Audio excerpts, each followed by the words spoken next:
Dans ce club proche de Mulhouse, on s'adresse à différents publics en difficulté. Ce peut être, comme pour Philippe, un handicap suite à un accident.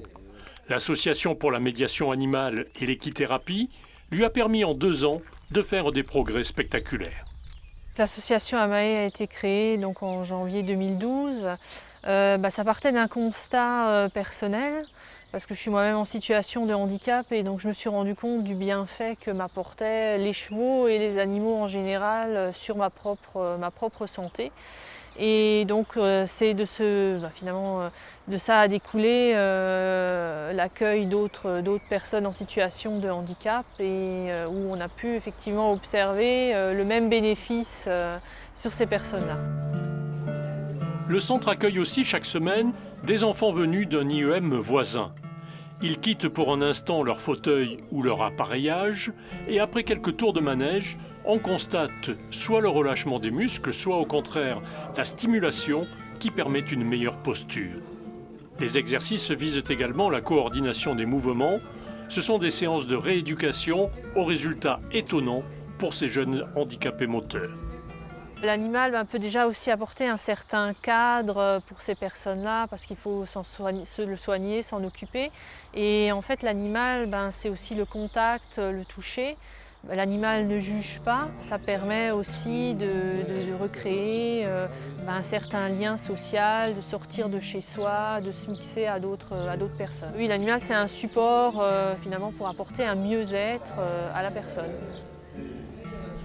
C'est un apport supplémentaire, ça permet de dynamiser vraiment le programme de rééducation. Donc des exercices qui en salle peuvent paraître un peu rébarbatifs pour les jeunes, ici en tout cas sont réalisés avec enthousiasme et les enfants tolèrent beaucoup mieux tout ce qui est étirement au niveau des jambes, etc. par exemple. Au début de la séance, elle n'arrivait pas du tout, on n'arrivait pas à mettre les étriers, elle était très très haut au niveau de l'encolure avec les jambes. Et là vraiment, elle a les pieds dans les étriers. C'est beaucoup mieux, oui. Ouais. Et pareil, elle a été très en hyperextension au niveau de la nuque et puis maintenant elle a vraiment une position de tête qui est à peu près normale. On se rend compte que quand ils sont en fauteuil roulant, ils ont beaucoup plus de mal à se redresser, à se détendre, alors qu'en poney c'est un peu naturel. Ouais. On voit une évolution, hein. Cette jeune fille, ça fait plusieurs années qu'elle travaille avec nous et c'est vrai que au départ, on ne pouvait même pas lui demander de prendre un objet en fait. Là maintenant, elle prend un objet, elle le déplace, elle le lâche au bon endroit, alors qu'au départ, c'était très très très compliqué pour elle. On travaillait vraiment juste le redressement au niveau du tronc. Là, on peut travailler et le redressement au niveau du tronc, plus les préhensions. Autre public concerné par la médiation animale, les personnes âgées. Cécilia intervient dans les EHPAD et offre à leurs pensionnaires la possibilité de retrouver un contact avec de petits animaux.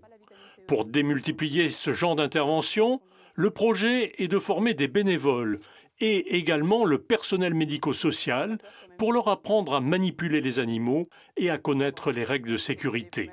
Là aussi, avec pour objectif de procurer du mieux-être. Pour le lapin, ça réveille beaucoup de souvenirs, donc surtout auprès des personnes âgées. Donc ils nous racontent qu'ils avaient une ferme avec des animaux. Les cochons d'Inde aussi, c'était très connu. J'ai une dame la dernière fois qui m'a dit pendant la guerre, on avait des cochons d'Inde pour chasser les rats. Donc c'est vrai que ça leur rappelle beaucoup de souvenirs. Après, c'est une présence vivante, donc ça leur apporte justement, ils doivent s'occuper de l'animal. Et c'est pas eux. D'habitude, on s'occupe d'eux, là ils doivent s'occuper de l'animal, donc on inverse un petit peu les rôles.